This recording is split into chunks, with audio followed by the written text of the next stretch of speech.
오이와 함께 먹으면 안 되는 음식은 바나나입니다. 수분이 많은 대신 칼로리가 낮은 오이, 그리고 풍부한 식이섬유로 포만감을 높이는 데 도움이 되는 바나나는 다이어트 식품으로 요즘 인기가 많죠. 많은 분들이 오이와 바나나를 함께 드시기도 하는데, 당근과 마찬가지로 바나나는 오이와 함께 드시면 문제가 생길 수가 있습니다. 오이에는 심장과 혈관 건강에 좋은 영양소가 풍부하게 함유되어 있습니다. 소금, 나트륨을 많이 드시면 우리가 고혈압이 발생할 위험이 높아지고 혈관 건강에 나쁘다는 사실을 알고 계시죠. 그렇기 때문에 나트륨의 섭취량을 줄이는 것이 매우 중요한데요. 그리고 이미 섭취한 나트륨을 몸 밖으로 배출시켜주는 것도 매우 중요합니다. 역할을 해주는 것이 바로 칼륨인데요. 오이에는 다양한 영양소뿐 아니라 칼륨도 많이 들어있습니다. 오이의 풍부한 칼륨이 혈관을 확장시켜주고 나트륨뿐만 아니라 노폐물까지 원활하게 잘 배출시켜주는 역할을 해줍니다. 이런 효능으로 오이만 잘 드셔도 고혈압, 고지혈증뿐만 아니라 동맥경화와 뇌졸중과 같은 심혈관 질환을 예방하는 데 많은 도움을 받을 수가 있습니다. 그런데 문제는 바로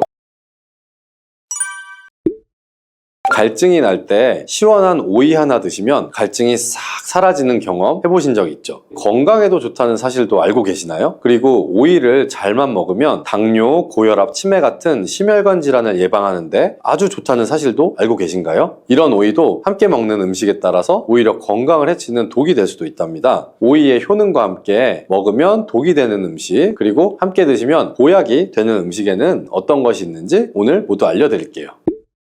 밥상에 반찬으로 많이 올라오는 오이지만 함께 드시면 오히려 해가 되거나 영양 성분을 제대로 흡수하지 못하게 하는 음식들이 있습니다. 첫 번째는 바로 당근입니다. 당근과 오이를 함께 먹으면 안 된다고 하니 놀라셨나요? 오이와 당근은 김밥에 항상 같이 넣기도 하고 다른 반찬에 같이 조리할 때도 많이 사용하는데요. 하지만 오이와 당근은 함께 먹게 되면 좋은 영양소를 흡수하지 못하게 됩니다. 오이의 95% 정도는 수분이고 나머지 5%에 다양한 비타민과 식이섬유, 무기질 등이 함유되어 있는데요. 오이 한 개에 함유되어 있는 비타민C의 양은 하루 권장 섭취량의 15% 정도로 많은 양이 들어있는데요. 비타민C는 대표적인 항산화 물질로 활성산소를 제거해서 노화를 막아주고 피로회복과 면역력을 높여주는데 탁월한 효능을 발휘하는 성분이죠. 이뿐만 아니라 콜라겐의 생성을 돕고 피부를 맑게 만드는 데도 도움을 주는 성분이고요. 혹시 짐작이 가실까요? 그것은 바로 오이 껍질에 있는 엽록소입니다. 그런데 이렇게 좋은 오이 속의 비타민C를 당근과 함께 드시게 되면 하나도 드실 수가 없습니다. 당근에 들어있는 아스코르비나제라는 효소가 비타민C를 분해해서 파괴하기 때문인데요. 다만 한 가지 방법이 있긴 있습니다. 따로 먹는 것이 사실 최선이지만 오이와 당근을 꼭 함께 먹어야만 한다면 이 방법을 이용하시면 좋습니다. 당근을 약한 열에 살짝 볶아주시거나 레몬즙을 조금 뿌려서 드시면 되는데요. 당근의 아스코르비나제라는 효소는 열과 산성에 약한 성질을 이용하는 것입니다. 한 가지 기억하실 것은 오이의 비타민은 껍질 부분에 가장 많이 들어있기 때문에 꼭 껍질까지 함께 드시는 것이 좋습니다. 두 번째로 오이와 함께 먹으면 안 되는 음식은 바나나입니다. 수분이 많은 대신 칼로리가 낮은 오이, 그리고 풍부한 식이섬유로 포만감을 높이는 데 도움이 되는 바나나는 다이어트 식품으로 요즘 인기가 많죠. 많은 분들이 오이와 바나나를 함께 드시기도 하는데 당근과 마찬가지로 바나나는 오이와 함께 드시면 문제가 생길 수가 있습니다. 오이에는 심장과 혈관 건강에 좋은 영양소가 풍부하게 함유되어 있습니다. 소금, 나트륨을 많이 드시면 우리가 고혈압이 발생할 위험이 높아지고 혈관 건강에 나쁘다는 사실을 알고 계시죠. 그렇기 때문에 나트륨의 섭취량을 줄이는 것이 매우 중요한데요. 그리고 이미 섭취한 나트륨을 몸 밖으로 배출시켜주는 것도 매우 중요합니다. 역할을 해주는 것이 바로 칼륨인데요. 오이에는 다양한 영양소뿐 아니라 칼륨도 많이 들어있습니다. 오이의 풍부한 칼륨이 혈관을 확장시켜주고 나트륨뿐만 아니라 노폐물까지 원활하게 잘 배출시켜주는 역할을 해줍니다. 이런 효능으로 오이만 잘 드셔도 고혈압, 고지혈증뿐만 아니라 동맥경화와 뇌졸중과 같은 심혈관 질환을 예방하는 데 많은 도움을 받을 수가 있습니다. 그런데 문제는 바로 바나나에도 칼륨의 함량이 상당히 높다는 것이죠. 칼륨이 혈관 건강에 도움이 되는 것은 맞지만 과하게 섭취하게 되면 오히려 문제가 생기게 됩니다. 혈관 내에 칼륨의 농도가 높아지게 되면 근육과 신경이 과하게 이완되는 증상이 나타나서 근육이 마비가 될 수도 있고 손발이 저릴 수도 있으며 심하면 부정맥과 저혈압이 나타날 수도 있습니다. 그래서 앞으로는 오이와 바나나를 함께 드시기보다는 두세 시간의 간격을 두고 드시거나 다른 식사 시간에 드시기를 바랍니다. 세 번째로 오이가 건강을 해치는 경우는 오이를 장아찌로 드실 때입니다. 장아찌를 만들어 보신 분이라면 아시겠지만 소금이 정말 많이 들어가게 되는데요. 소금을 아예 안 먹는 것도 뭐 문제가 될 수는 있지만 우리나라 음식에는 소금이 여기저기 많이 들어간다는 것이 문제죠. 우리나라 사람들의 사망 원인 1위가 바로 위암입니다. 그리고 소금이 바로 위암을 일으키는 가장 큰 원인 중에 하나이고요. 소금이 우리 몸에 들어오면 삼투압 현상이 일어나서 혈관에 수분이 많이 들어오게 되고 혈관이 팽창하게 되며 혈압이 높아지고 심해지면 심장에도 문제가 발생하게 됩니다. 식사를 하실 때 이런 문제를 기억을 하셔서 웬만하면 소금이 많이 들어가는 조리법은 바꿔주시고, 그리고 오이를 드실 때도 소금에 절이지 않고 생으로 드시는 것이 좋습니다. 반면에 오이와 함께 드시면 보약이 되는 음식들도 있습니다. 첫 번째는 사과인데요. 오이는 심혈관 질환 예방에 좋은 영양소가 많이 들어있는데요. 그 중에서도 비타민 K는 혈관과 뼈의 건강에 많은 도움을 주는 성분입니다. 비타민 K는 나이 들면서 가장 걱정되는 질환 중 하나인 골다공증을 예방하는데 탁월한 효과가 있는데요. 골다공증 환자는 비타민 K의 수치가 낮았고 3개월 동안 1mg의 비타민 K를 주입했더니 소변을 통해 손실되는 칼슘의 양이 줄어든 것을 확인할 수가 있었다는 연구 결과가 있습니다. 유럽에서는 골다공증 예방을 위해 건강한 뼈를 유지하고 있는 여성에게도 비타민 K를 처방하고 있답니다. 골다공증 예방과 더불어서 비타민 K는 지혈을 해주는데 탁월한 효과가 있고 콜레스테롤을 배출시켜서 심혈관 질환을 예방하며 혈관 내에 노폐물을 배출시켜 동맥경화도 방지해주는데 도움을 줄 수가 있습니다. 이때 오이와 함께 사과를 드시면 비타민 K가 사과에 함유된 수용성 식이섬유인 팩틴과 만나서 혈관을 더욱 건강하게 만들어줍니다. 또한 혈당이 낮아지고 혈관이 깨끗해지면서 건강해지기 때문에 각종 혈관 질환과 암세포의 증식을 막아주는 효과를 누릴 수도 있습니다. 오이는 당뇨를 예방하는 데에도 뛰어난 효능을 발휘하는데요. 영양학회지에 발표된 연구 내용을 살펴보면 제2형 당뇨 환자를 대상으로 한 실험에서 4주 동안 하루에 오이 300g 정도를 섭취하도록 했을 때 공복혈당과 당화혈색소 수치가 낮아진 결과를 확인할 수 있었습니다. 오이와 함께 드실 때 당뇨에 좋은 음식이 하나가 더 있는데요. 바로 땅콩버터입니다. 땅콩버터를 말씀드리면 보통 빵에 발라먹는 달달한 잼 같은 것을 생각하시는 분들이 많은데요. 땅콩에는 불포화 지방산과 식이섬유 그리고 단백질이 풍부해서 혈당을 안정시키고 포만감을 주는 데 도움을 줍니다. 특히 땅콩버터의 불포화 지방산은 인슐린 저항성을 개선해주는 효과가 있는 것으로 알려져 있습니다. 이런 땅콩버터와 식이섬유가 풍부한 오이를 함께 드시면 혈당 상승을 더욱 억제해주고 장 속의 노폐물도 배출시켜주는데 도움을 주어서 좋은 장내 환경을 만들어주게 됩니다. 주의하실 점은 시중에 판매되는 땅콩버터에는 설탕이나 다른 첨가물이 들어간 경우가 많기 때문에 땅콩 100%로 만든 땅콩버터를 드시는 것이 좋습니다. 오이와 함께 드시면 보약이 되는 다른 음식으로는 배가 있습니다. 햇빛에 피부가 그을리면 오이를 얇게 썰어서 오이팩을 하잖아요. 오이가 열을 내려주는 효과가 있기 때문인데요. 실제로 오이는 부종을 가라앉히거나 화상을 치료할 때 사용되기도 합니다. 그런데 이런 좋은 점도 있지만 과하게 많이 먹을 경우에는 부작용이 나타날 수가 있는데요. 차가운 기운이 소화기관에 영향을 주게 되면 소화를 방해해서 소화불량이 생길 수가 있고요. 이때 배랑 함께 드시면 도움이 될 수가 있습니다. 배에는 디아스타제라는 소화 효소가 많이 들어있어서 소화를 원활하게 하는데 도움을 주기 때문이에요. 또한 위장 건강에 도움이 되는 성분인 팩틴을 함유하고 있어서 위장 점막을 보호해주고 위장의 기능을 개선하는 데도 도움을 줍니다. 다음으로 오이와 함께 먹으면 보약이 되는 음식은 식초입니다. 요즘 오이에 있는 피세틴이라는 성분 때문에 치매 예방 효과가 있는 것이 알려졌는데요.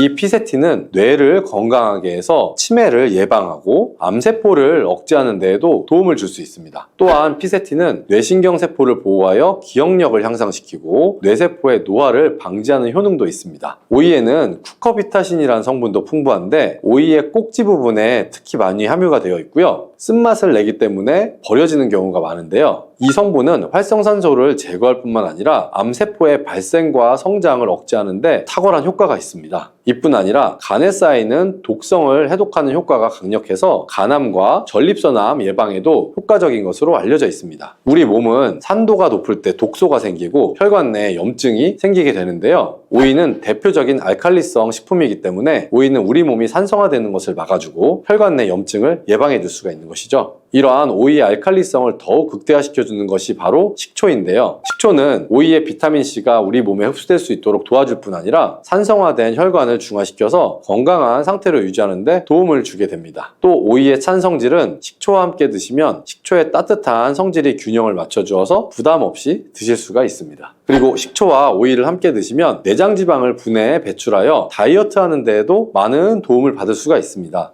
오이는 낮은 칼로리와 높은 수분 함량으로 인해서 오이를 먹었을 때 얻는 칼로리보다 소화시키는데 더 많은 칼로리가 소모되어서 이런 이유로 오이는 마이너스 칼로리 식품이라는 별명을 갖고 있기도 합니다. 참외가 독이 되는 경우는 꽃게, 대게, 킹크랩 같은 갑각류들과 함께 먹을 때입니다. 이런 갑각류와 참외를 함께 드시면 식중독에 걸리기가 쉬워지는데요. 참외에는 탄닌이라는 성분이 풍부하게 들어있기 때문이에요. 탄닌은 세포의 노화를 방지하고 항암 효과를 가진 건강에 도움을 줄 수 있는 성분이지만 갑각류와 함께 드실 때는 오히려 독이 될 수가 있습니다. 그 이유는 이 탄닌이 갑각류 속의 식중독균, 비브리오균을 활성화시킬 수가 있기 때문인데요. 갑각류는 부패가 빨리 되기 때문에 신선도가 아주 중요하죠. 부패되기 시작하여 아직 활성화되지 않은 식중독균이 참외의 탄닌을 만나게 되면 급속도로 번식할 수가 있습니다. 이렇게 되면 식중독으로 건강을 해칠 수가 있는 것이죠. 이뿐 아니라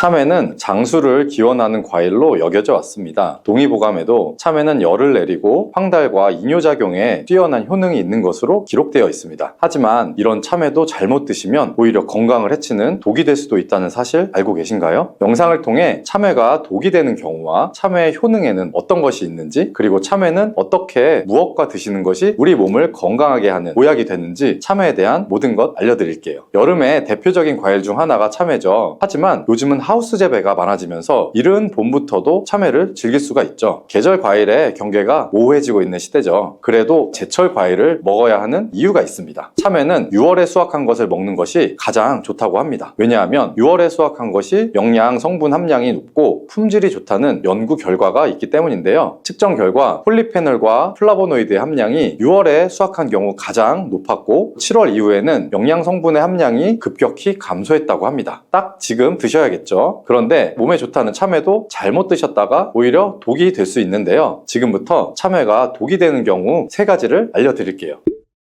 첫 번째는 참외 씨를 먹으면 안 된다는 이야기 많이 들어보셨죠? 사실 이 이야기는 반은 맞고 반은 틀린 말입니다. 참외 씨는 건강에 좋은 성분이 풍부하게 들어 있습니다. 참외 씨의 하얀 실이 뭉쳐진 부분인 태자에는 비타민 C가 많이 들어 있고요. 비타민 C는 대표적인 항산화 성분으로 면역 기능을 향상시키고 신진대사를 활성화하는 역할을 해주며 참외의 이뇨작용을 촉진해 주기도 합니다. 특히 태자에는 과육보다 엽산 함량이 매우 높은데요. 엽산은 임산부가 꼭 챙겨 먹어야 하는 영양제로 잘 알려져 있죠. 사실 엽산은 임산부뿐만 아니라 나이가 들어가는 50대 이후에 꼭 챙겨야 하는 필수 영양 성분입니다. 엽산은 세포의 성장과 DNA 유전자 합성, 특히 뇌의 신경 전달 물질인 노르아드레날린의 분비를 돕기 때문입니다. 이는 태아의 뇌와 척추를 형성하는데 매우 중요한 작용이고요. 엽산이 부족하면 어지럼증, 현기증 등의 증상이 심해지고 방치하면 우울증의 원인이 될 수도 있습니다. 이런 엽산은 부족해도 문제지만 과잉 섭취 역시 다른 문제를 일으킬 수가 있습니다. 특히 신장이 약한 분들은 조심하셔야 하는데요. 나이가 들면서 당뇨와 고혈압 같은 대사증후군이 신장을 약하게 만드는데 엽산이 신장에 부담을 줄 수가 있습니다. 또한 참외에 많은 칼륨이 신장에 무리를 줄 수도 있고요. 따라서 신장이 약하신 분들은 참외의 씨를 드시면 건강을 해치는 독이 될 수도 있는 것이죠. 두 번째, 참외가 독이 되는 경우는 꽃게, 대게, 킹크랩 같은 갑각류들과 함께 먹을 때입니다. 이런 갑각류와 참외를 함께 드시면 식중독에 걸리기가 쉬워지는데요. 참외에는 탄닌이라는 성분이 풍부하게 들어있기 때문이에요. 탄닌은 세포의 노화를 방지하고 항암 효과를 가진 건강에 도움을 줄 수 있는 성분이지만 갑각류와 함께 드실 때는 오히려 독이 될 수가 있습니다. 그 이유는 이 탄닌이 갑각류 속의 식중독균, 비브리오균을 활성화시킬 수가 있기 때문인데요. 갑각류는 부패가 빨리 되기 때문에 신선도가 아주 중요하죠. 부패되기 시작하여 아직 아직 활성화되지 않은 식중독균이 참외의 탄닌을 만나게 되면 급속도로 번식할 수가 있습니다. 이렇게 되면 식중독으로 건강을 해칠 수가 있는 것이죠. 이뿐 아니라 참외는 한의학에서 찬 성질을 가진 음식으로 분류를 하는데 갑각류도 마찬가지입니다. 이 둘을 함께 드시면 소화기관에 무리를 줄 수가 있고요. 꽃게나 대게 같은 갑각류를 드시고 후식으로는 참외를 드시지 말고 살균 작용과 해독 작용에 좋은 생강차 같은 것을 드시는 것이 좋겠습니다. 세 번째, 참외가 독이 되는 경우는 땅콩 같은 견과류와 함께 드실 때인데요. 참외를 견과류와 함께 드시게 되면 복통이나 위경련을 일으킬 수가 있고 심하면 어지러움증을 유발할 수가 있어서 섭취에 주의를 하셔야 합니다. 날이 더워지면서 차갑고 수분 함유량이 많은 음식을 많이 먹게 되는데요. 이때 참외와 견과류, 특히 땅콩을 함께 드시는 것을 피하셔야 합니다. 그 이유는 땅콩은 절반 이상이 지방으로 이루어진 고지방 식품으로 그 지방의 90% 정도는 뇌 건강에 좋은 불포화 지방산이지만 차가운 음식과 함께 먹으면 오히려 해가 될 수가 있습니다. 기름진 음식을 식히게 되면 표면에 굳은 기름기가 뜨게 되는 거 보셨죠? 이 현상이 우리 위 속에서도 똑같이 일어날 수가 있는데요. 땅콩의 기름기가 차가운 성질의 참외와 만나게 되면 기름기가 뜨게 되면서 위는 소화를 하기 위해 더 많은 위산을 분비해야 하고 그로 인해서 위벽에 무리를 줄 수가 있습니다. 따라서 땅콩처럼 기름기가 많은 음식은 차가운 성질의 참외와 함께 먹기보다는 따뜻한 성질의 음식과 함께 드시는 것이 좋겠습니다. 참외 씨에도 기름을 짤 수 있을 만큼 기름 성분이 많아서 소화기관이 약하신 분들이 참외를 씨까지 드시게 되면 소화불량과 복통을 일으킬 수 있다는 거 주의하시기 바랍니다. 여름, 특히 6월이 제철인 참외는 건강에 정말 좋은 효능들도 있는데요. 바로 알려드릴게요.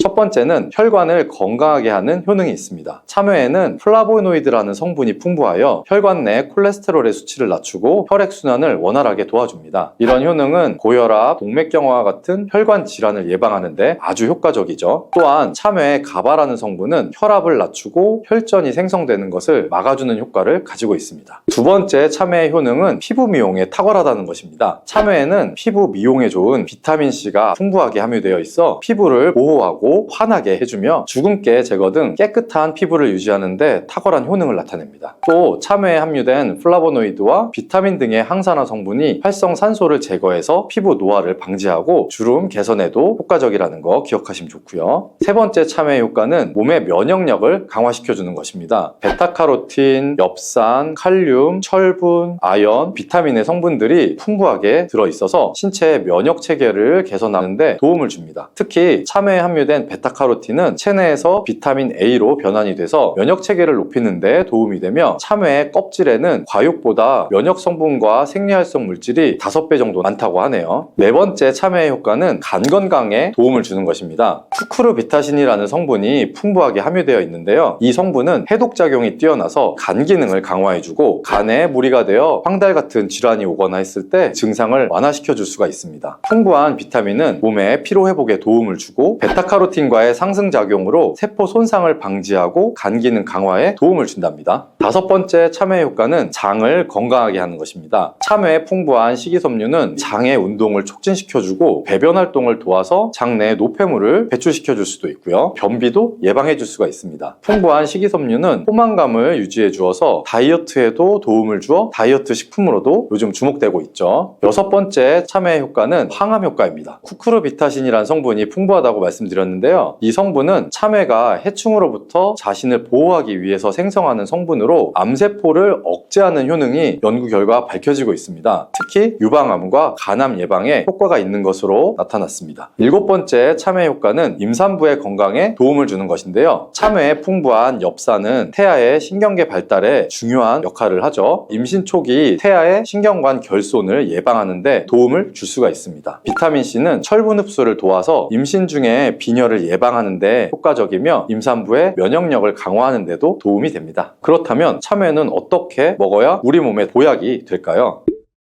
첫 번째로는 식초와 함께 먹을 때입니다. 최근 참외 피클과 참외 초무침이 인기를 끌고 있는데요. 새콤한 식초와 참외의 달콤한 맛이 어우러져서 식욕을 돋구고 맛도 좋을 뿐 아니라 해독과 비타민 충전에 놀라운 효능을 발휘합니다. 앞에서 알려드린 참외의 효능을 극대화시켜주는 것이 식초가 되는 것이죠. 식초는 참외의 비타민 활성도를 2배 이상 끌어올려줄 수가 있고 피부와 장기에 빠르게 흡수될 수 있도록 흡수율을 높여줄 수 있습니다. 두 번째는 된장과 함께 먹을 먹을 때 보약이 될 수가 있습니다. 참외를 된장에 묻혀서 장아찌로 드시거나 참외 된장 무침으로 드시면 되는데요. 참외가 간 건강에 좋다고 말씀드렸죠. 콩으로 만든 된장과 함께 드실 때 이 효과가 극대화가 될 수 있습니다. 콩에 사포닌 성분이 간 건강에 도움을 주기 때문인데요. 이 성분은 인삼과 산삼에도 들어있는 쌉싸름한 맛을 내는 성분입니다. 사포닌은 간의 기능을 끌어올려주고 염증을 제거해주는 효능이 있습니다. 된장은 숙성되면서 사포닌의 활성도가 높아져서 참외와 만나게 되면 효능의 시너지가 극대화가 될 수 있는 것이죠. 된장에 나트륨이 걱정되는 분도 있으실 수 있겠지만 걱정하실 필요가 없습니다. 참외의 풍부한 칼륨이 나트륨을 몸 밖으로 배출시켜 주어 나트륨으로 인한 문제를 예방을 할 수가 있기 때문이에요. 세 번째는 많이 들어보셨겠지만 참외를 껍질째 드시는 것입니다. 참외 껍질에 과육보다 무려 5배 이상의 면역 성분이 담겨져 있습니다. 참외 껍질이 딱딱하고 식감이 좋지 않아서 많은 분들이 그냥 버리는데요. 요즘엔 참외 껍질을 부드럽게 개량한 품종도 나와서 드시는데 전혀 불편함이 없게 드실 수도 있습니다. 참외 껍질을 얇게 썰어서 오이 샐러드처럼 드시거나 고추장, 식초, 파 등이랑 버무려서 참외 무침으로 드셔보셔도 됩니다. 시금치 속 철분을 토마토처럼 비타민C가 풍부한 음식과 먹으면 좋다고 해서 빈혈이나 당뇨가 있으신 분들이 함께 많이 드시는 경우도 있는데 신장이 약하신 분들한테는 특히 좋지 않은 궁합이에요. 왜냐면 바로 시금치 속에 옥살산이라는 성분 때문인데 옥살산이 혈액 속 칼슘과 만나게 되면 작고 뾰족한 결정 모양으로 체내에 쌓여서 결석을 만들게 되죠. 그렇게 되면 근육통과 근육 경련뿐 아니라 심하면 신장 결석까지 유발시킬 수가 있어요. 또한 시금치의 성분이 토마토의 라이코펜 흡수를 방해하는 작용도 일어날 수가 있어요. 토마토가 슈퍼푸드로 손꼽히는 이유가 바로 이 라이코펜 성분이기 때문인데요. 이 라이코펜은 강력한 항산화 물질이에요. 몸속의 산화 스트레스와 염증도 줄여주고 암을 예방하는 놀라운 성분이죠. 또 라이코펜은 폐암, 전립선암, 유방암과 결장암 등 다양한 암의 예방에 엄청난 효과가 있다고 해요. 혈관은 건강하게 해주고 동맥경화와 심혈관 질환의 예방에 탁월하죠. 하이오즈 주립대학의 연구에 따르면 토마토를 시금치와 함께 드시면 이 기적의 성분인 라이코펜 흡수율이 무려 50%나 감소가 된다고 해요. 토마토와 시금치를 함께 드시면 안 되겠죠. 토마토를 드실 때 숙성되지 않은 초록색 토마토는 주의하시길 바래요. 숙성되지 않은 덜 익은 토마토에는 솔라닌이라고 하는 독성 물질을 함유하고 있는데 식탁위의 보약인 토마토는 세계 10대 푸드 중 하나로 영양소 폭탄인데요. 토마토에는 라이코펜을 비롯해 각종 비타민과 이 필수 영양소가 많이 들어있죠. 면역력 강화나 성인병 예방, 항암 효과, 항노화 등 다양한 효능과 연구도 진행되고 있죠. 최근에는 세계에서 가장 많이 소비되는 채소로 알려지면서 토마토의 효능에 대한 관심도 더욱 높아지고 있는데 토마토와 함께 먹으면 안 되는 음식과 주의할 점, 그리고 토마토와 함께 드시면 보약이 되는 음식까지 토마토에 대해서 모든 걸 알려드릴게요.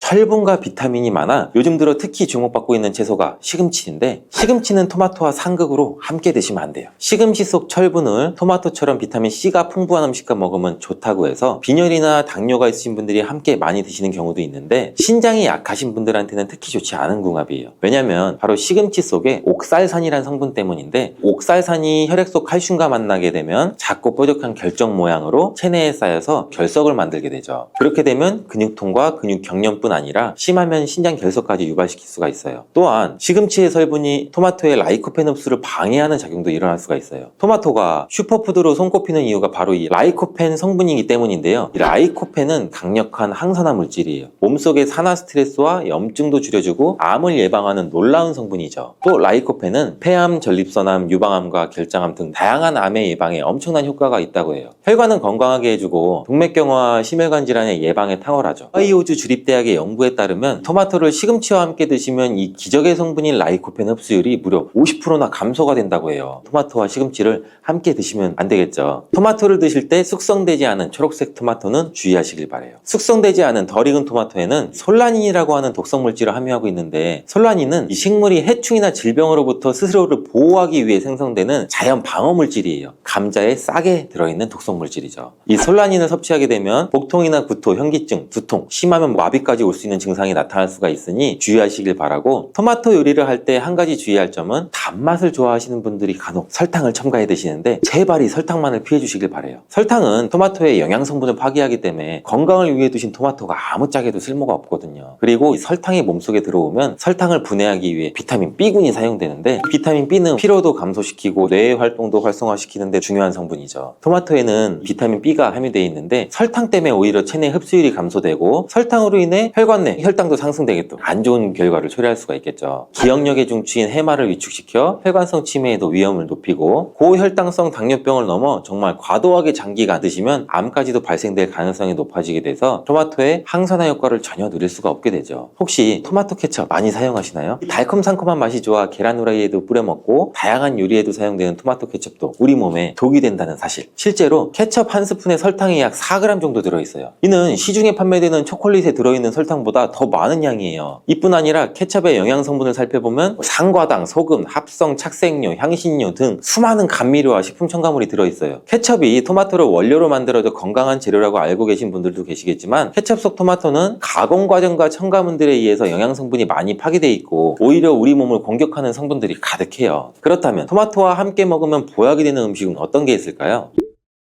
토마토는 비타민, 베타카로틴, 라이코펜, 무기질 등 영양 성분이 굉장히 풍부해요. 한 가지 부족한 영양 성분은 단백질이에요. 양질의 단백질과 함께 드시게 되면 거의 완벽한 영양 성분을 우리 몸에 보충할 수 있는데 그 중에서도 특히 추천드리는 것은 고기예요. 50대 이후 나이가 들수록 꼭 고기를 챙겨 드셔야 하는 가장 큰 이유는 단백질인데 단백질은 우리 몸의 중요한 구성 성분으로 세포와 근육의 주 재료라서 만약 단백질 섭취가 부족하면 잇몸도 약해지고 치아도 빠지기도 하고 머리카락도 얇아져 탈모가 오기도 하고 면역세포를 충분히 만들어내지 못하게 돼요. 물론 콩과 두부도 훌륭한 단백질 공급원이지만 식물성 단백질은 필수 아미노산의 종류나 양이 충분하지 않을 수가 있어요. 반면 동물성 단백질은 식물성 단백질보다 우리 몸에 흡수가 잘 되기 때문에 나이가 들수록 반드시 조금이라도 챙겨 드셔야 돼요. 또한 단백질은 행복 호르몬으로 알려진 세로토닌의 원료로 우울증을 예방하는 효과도 있어요. 특히 돼지고기 속에 풍부한 비타민 B1은 뇌 기능을 활성화해서 치매를 예방해 주기도 해요. 이렇게 좋은 고기를 섭취할 때도 한 가지 문제가 있는데 우리 몸은 약 알카리성을 유지해야 되는데 육류는 산성식품이라는 거예요. 바로 이 토마토가 문제를 해결해 줄 수가 있죠. 토마토는 대표적인 알칼리 식품으로 산성인 육류와 함께 드시면 단백질의 소화를 도와주고 위장에 부담을 줄여줘 토마토의 풍부한 섬유실이 변비를 예방해서 위장 건강을 지켜줄 수가 있어요. 그리고 토마토는 어떻게 드시는 게 좋을까요?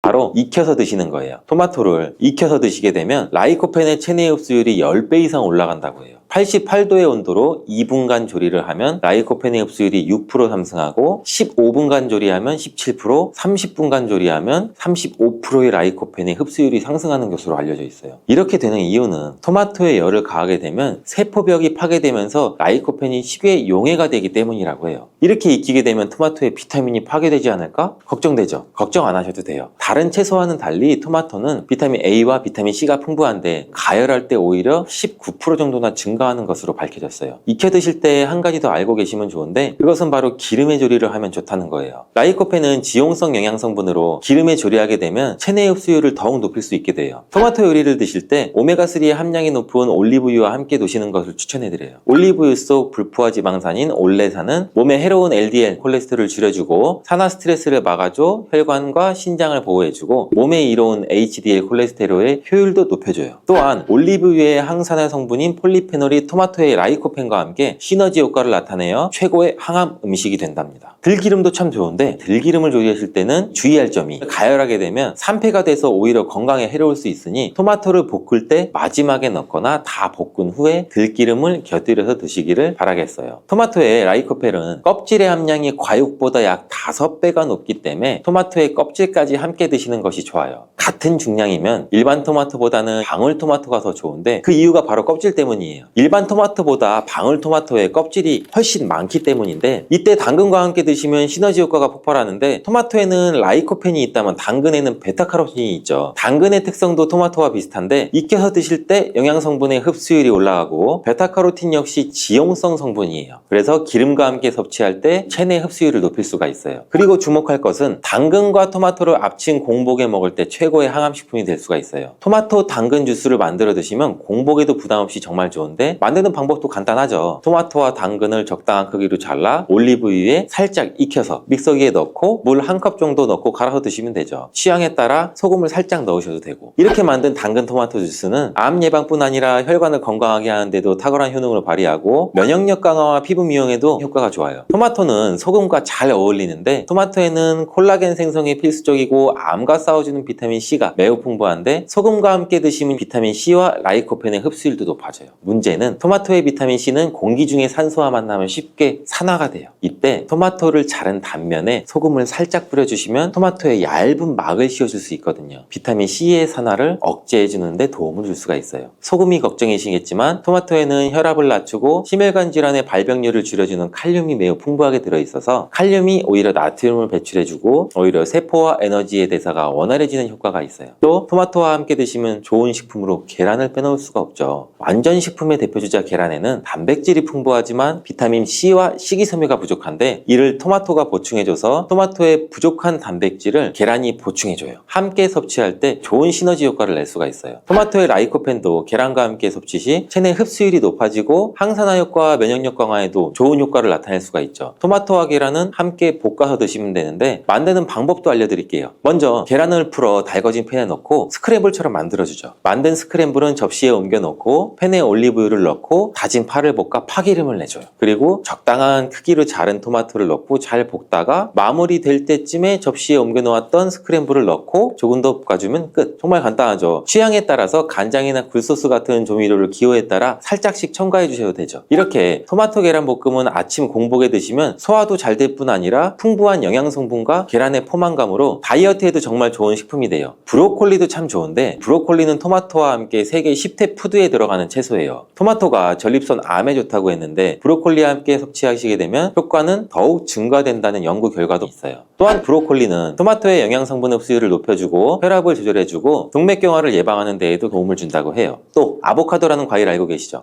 아보카도 또한 토마토와 함께 먹으면 좋은 음식인데 아보카도에는 불포화 지방산이 풍부해서 토마토의 라이코펜 성분을 흡수하는 데 도움을 줘요. 아보카도에는 루테인, 지아잔틴 같은 이 카로티노이드 성분도 풍부해서 눈 건강에도 도움을 주는 효과도 발휘하기도 하죠. 갑상선 저하증이나 항진증이 있으신 분들이 김을 많이 드시면 오히려 건강을 해칠 수가 있어요. 건강하신 분들은 김을 많이 드셔도 호르몬 조절이 잘 돼서 문제가 없지만 이 갑상선에 문제가 있어 호르몬 조절이 잘 안 되시는 분들은 이 요오드의 수치가 높아지면 체내 활성산소가 증가되게 돼서 염증을 일으키고 갑상선 염도 유발해서 심해지면 갑상선 암까지도 발전시킬 수가 있어요. 우리 한국인의 식단에는 이미 요오드의 함량이 높기 때문에 김을 조금만 드셔도 요오드의 수치가 금방 높아질 수가 있어요. 따라서 갑상선에 문제가 있으신 분들은 김을 드실 때 주의해야 되는 거예요. 그렇다고 요오드가 풍부한 해조류와 같은 음식을 아예 드시지 말라고 말씀드리는 게 아니라 과량 섭취만 주의하시고 적정량은 드셔도 괜찮죠. 그렇다면 갑상선에 문제가 있는 분들이 김을 드실 때 혹시 해결 방법이 없을까요?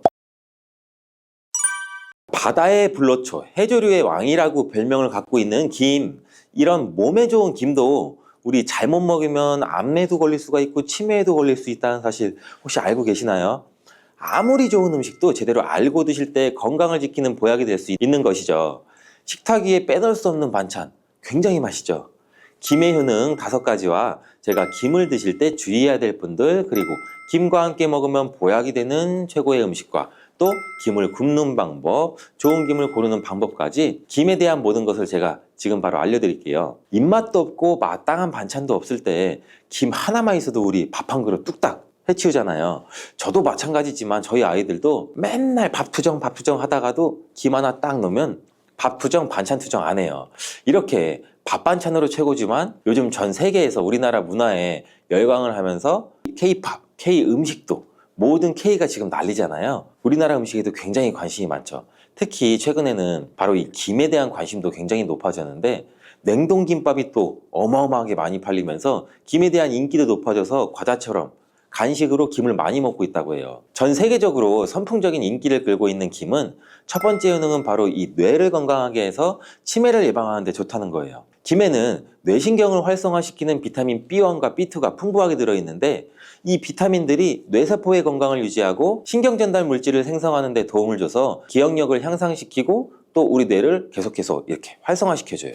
또 미네랄 성분이 풍부해서 우리 뇌 기능을 활성화하는 데 도움을 줘 치매를 예방할 수도 있어요. 그리고 김에는 이 포피란이라는 수용성 식이섬유가 풍부하게 함유되어 있는데 이 포피란은 우리 혈관 내의 나쁜 콜레스테롤, LDL 수치를 떨어뜨려주는 효능이 있어요. 따라서 우리 혈관 내의 혈전 생성을 막아주고 동맥경화에도 도움이 되고 혈액순환도 좋게 함으로써 뇌에도 혈류를 원활하게 해주는 작용을 갖고 있죠. 또 김에는 이 알긴산이라는 성분이 있는데 알긴산도 콜레스테롤이 혈관에 쌓이는 것을 방지해주고 몸 밖으로 배출시켜주는 역할을 해요. 국립 부경대학교 연구팀의 연구 결과에 따르면 이 알긴산은 혈관 내의 중금속과 노폐물을 흡착해서 제거해서 혈액 속 중성지방이나 콜레스테롤을 억제해서 피를 또 맑게 해주고 성인병 예방에 놀라운 기능을 한다고 보고하고 있어요. 이러한 성분들의 효능으로 뇌에 필요한 영양분을 충분히 공급하고 노폐물을 빨리빨리 배출할 수 있게 돼서 머리도 맑아지고 뇌 신경도 튼튼하게 해주는 거죠. 이런 김과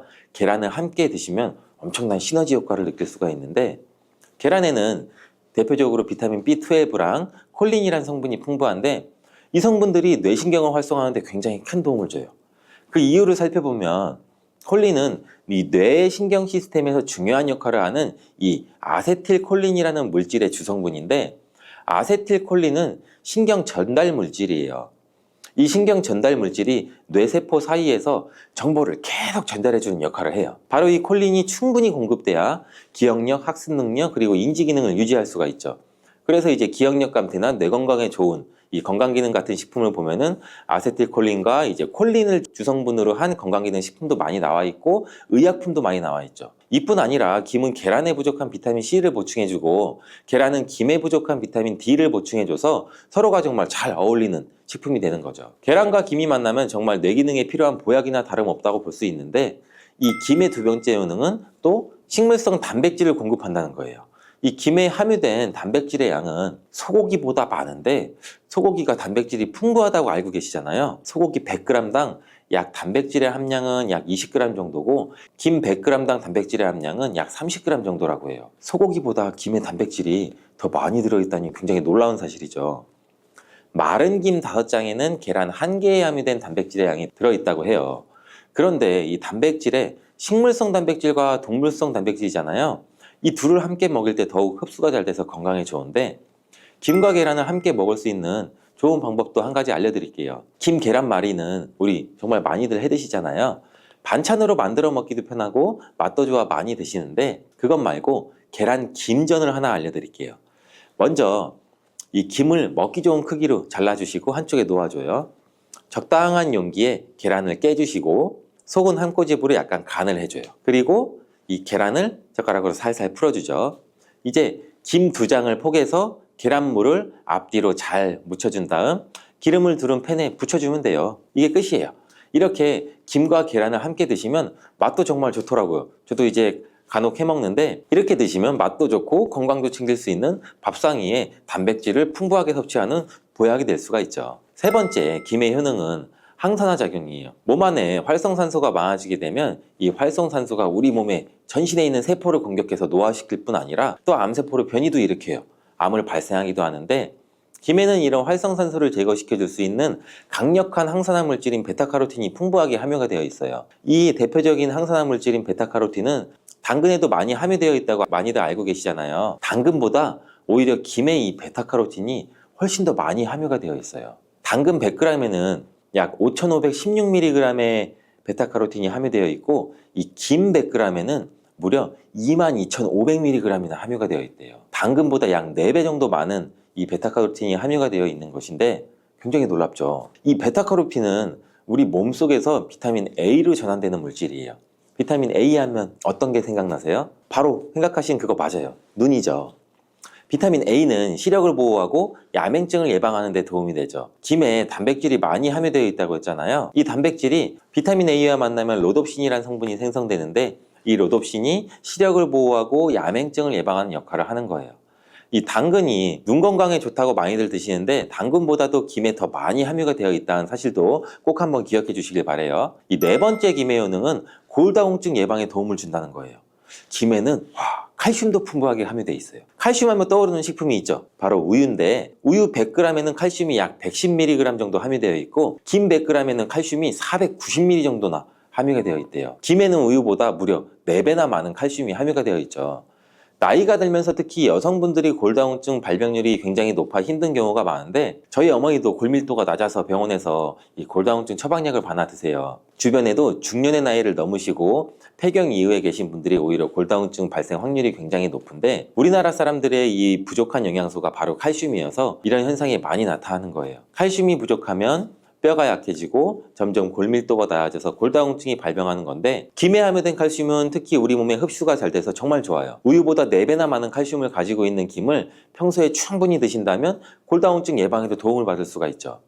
김을 드실 때 먹는 방법을 알고 드시는 것도 좋겠죠. 이 김의 영양소를 잘 흡수할 수 있도록 먹는 방법이 있는데, 김을 구울 때 보통 어떻게 하시나요? 보통 기름을 김에 바르고 불에 구워 드시잖아요. 그렇게 하시면 안 돼요. 이 마른 김을 아무것도 바르지 않은 달궈진 팬 앞에 앞뒤로 5초씩 살짝 먼저 구운 다음에 그 다음 들기름을 발라 드시면 돼요. 순서가 바뀐 거죠. 김에 열을 가하게 되면 김에 함유된 영양소는 체내 흡수율이 높아져요. 근데 들기름을 굽기 전에 바르지 않고 구운 후에 바르는 이유는, 들기름은 바른 채로 굽게 되면 오히려 들기름이 산패돼서 건강을 해칠 수가 있어요. 열을 가하지 않은 들기름을 바르면 들기름의 불포화 지방산이 또 혈관을 깨끗하게 해주는 데 도움을 줄 수 있어서 더욱더 건강한 식사를 하실 수가 있죠. 5번째 김의 효능은 이 당뇨를 완화시키는 데 도움을 줄 수 있다는 거예요. 당뇨병이 있으신 분들은 당뇨약을 드시게 되면 비타민 B12가 결핍된 분들은 굉장히 많은데, 그래서 이렇게 대학병원 앞에서 처방을 이렇게 받다 보면은 당뇨약과 비타민 B12 의약품을 함께 처방한 경우도 많아요. 이 비타민 B12가 작용하는 게 굉장히 많은데, 당뇨 환자들은 일단 기본적으로 피가 걸쭉걸쭉해지는 효과를 갖고 있기 때문에 혈액순환이 잘 안 돼요. 그래서 이제 발끝, 손끝, 거기에 해당하는 질환이 굉장히 많은데, 그걸로 인해서 이제 말초신경 질환이 같이 발생할 수가 있죠. 그래서 비타민 B12를 같이 처방을 해주는 이유인데, 이 김에 바로 비타민 B12가 풍부하게 함유되어 있어 당뇨병으로 인한 이 말초연관 증상을 완화시키는 데도 굉장히 큰 도움을 줄 수가 있어요. 2017년 한국식품과학회지에 실려있는 연구에서 당뇨 환자들이 김을 섭취하면 또 혈당 수치를 낮추는 데도 도움이 된다고 보고했고요. 이는 김에 함유된 비타민 B12 때문이라고 밝혀졌어요. 당뇨 환자는 비타민 B12가 결핍되기 쉬운데, 이 비타민 B12는 고기에 보통 많이 함유가 되어 있어요. 당뇨 환자의 식단은 또 채식인 경우가 많아서 이 영양소를 섭취할 수 있는 기회가 또 적어지는데, 이 당뇨 환자에게 처방되는 메트포르민 성분의 계열의 약 성분들의 약물이 또 비타민 B12의 흡수도 방해해서 이 성분이 결핍될 가능성은 더욱 높아지죠. 이 당뇨 환자들은 고혈당으로 인해서 또 신경이 많이 손상되는데, 이 때문에 손발끝이 저리거나 통증이 오는 신경합병증도 많이 발생되죠. 이 증상을 완화시키고 신경이 손상되지 않도록 보호해주는 역할을 비타민 B12가 또 해주죠. 이런 이유로 당뇨 환자는 비타민 B12의 섭취를 신경 써서 해주는 것이 굉장히 좋지만, 말씀드린 대로 육류 식단은 또 당뇨 환자의 식단에 잘 들어가 있지 않기 때문에 비타민 B12가 풍부한 김을 섭취하는 게 당뇨 환자의 정말 좋은 대안이 될 수 있는 거예요. 비타민 B12의 하루 권장 섭취량은 약 2.4 마이크로그램인데, 이는 자르지 않은 김 한 장만으로 섭취해도 충분히 섭취할 수 있는 양이에요. 당뇨가 있는 분들이라면 오늘부터 식사하실 때 김을 꼭 드셔야겠죠. 다만 시중에 판매되는 조미김은 기름에 구워지고 그 기름이 산패될 가능성이 높아서 오히려 건강에 해로울 수 있으니, 알려드린 대로 마른 김에 기름을 바르지 않고 달궈진 팬에 살짝 구워 드시길 추천드려요. 그런데 이렇게 평소에 많이 드시고 계신데 잘못 드시면 건강을 해칠 수도 있다는 사실 알고 계신가요? 특별히 갑상선이 약하신 분들은 김을 섭취하는데 주의하셔야 돼요. 갑상선은 우리 몸에서 가장 중요한 내분비 기관 중 하나인데, 갑상선은 이 목 부분 기관지 아래에 위치한 나비 모양의 내분비 기관이에요. 중요한 여러 기능을 하지만 그 중에서도 특별히 대사율을 조절하는 기능을 해요. 갑상선에서 T3, T4 호르몬을 분비해서 우리 몸의 에너지 소비와 체온 조절을 하는데 굉장히 중요한 역할을 하는데, 이 갑상선 호르몬은 신경 시스템의 정상적인 기능을 유지하는데 굉장히 꼭 필요해요. 이 호르몬이 제대로 분비가 되지 않아 수치가 너무 높거나 낮게 되면 우울증, 불안 증세, 기억력 감퇴 등등의 문제가 발생될 수가 있고, 갑상선 호르몬 중에 또 요오드가 굉장히 중요한 부분을 차지하죠. 이 김에 요오드가 풍부하게 함유되어 있어요. 요오드가 부족하면 체중이 늘어나고 탈모도 생길 수 있고 만성 피로가 생겨서 힘들어질 수도 있는데, 세계보건기구에서는 요오드가 부족하면 뇌세포가 손상되고 치매도 발생될 수가 있다고 보고하고 있어요. 이렇게 중요한 요오드, 김에 풍부하니 먹어야 되는 거 아니야? 굉장히 많이 먹으면 좋잖아, 이렇게 생각할 수가 있는데, 맞는 말씀이지만 예외가 있죠. 갑상선이 약하신 분들은 김 섭취에 주의해야 된다고 했잖아요. 갑상선 저하증이나 항진증이 있으신 분들이 김을 많이 드시면 오히려 건강을 해칠 수가 있어요. 건강하신 분들은 김을 많이 드셔도 호르몬 조절이 잘 돼서 문제가 없지만, 이 갑상선에 문제가 있어 호르몬 조절이 잘 안 되시는 분들은 이 요오드의 수치가 높아지면 체내 활성산소가 증가되게 돼서 염증을 일으키고 갑상선 염도 유발해서 심해지면 갑상선 암까지도 발전시킬 수가 있어요. 우리 한국인의 식단에는 이미 요오드의 함량이 높기 때문에 김을 조금만 드셔도 요오드의 수치가 금방 높아질 수가 있어요. 따라서 갑상선에 문제가 있으신 분들은 김을 드실 때 주의해야 되는 거예요. 그렇다고 요오드가 풍부한 해조류와 같은 음식을 아예 드시지 말라고 말씀드리는 게 아니라 과량 섭취만 주의하시고 적정량은 드셔도 괜찮죠. 그렇다면 갑상선에 문제가 있는 분들이 김을 드실 때 혹시 해결 방법이 없을까요? 물론 도움을 줄 수 있는 게 있죠. 그것은 바로 마늘과 함께 드시는 거예요. 대표적인 강력한 항암식품이 마늘이잖아요. 이 마늘에는 셀레늄이란 성분이 풍부해요. 이 셀레늄은 다량의 요오드로 인해 발생되는 활성산소로부터 갑상선을 보호하는 역할을 하게 되는 거예요. 그래서 우리 흔히 건강기능식품 기능성 원료로서 유해산소로부터 세포를 보호하는 작용을 한다는 효능을 가지고 있다고 우리나라 식약처에서도 셀레늄에 대한 성분을 인정해주고 있죠. 갑상선 호르몬의 생산을 도와주고 갑상선에 문제가 있으신 분들이 드시면 이 호르몬의 문제를 해결하는 데 조금이라도 도움이 되는 거예요. 또한 김에 함유되어 있는 알긴산이라는 성분은 콜레스테롤이 혈관에 쌓이는 것을 방지하고 몸 밖으로 배출시켜주는 역할도 한다고 알려드렸는데 바로 이 마늘과 함께 드시면 이 효능이 배가돼서 혈관에 혈전이 생기는 것을 막아줘 혈관 건강에도 최고인 보약이 될 수가 있는 거죠. 이렇게 좋은 김 아무거나 드시지 마시고 좋은 김 고르는 방법도 알려드릴게요. 좋은 김은 검붉은 색을 띠며 살짝 반짝이고 윤기가 있어요. 그리고 냄새가 없고 담백한 맛이 나요. 그리고 그 김을 구웠을 때는 오히려 녹색빛이 선명하게 나타나고 물에 불렸을 때는 잘 녹고 김을 담궜던 물이 맑을수록 좋은 김이라고 할 수가 있어요.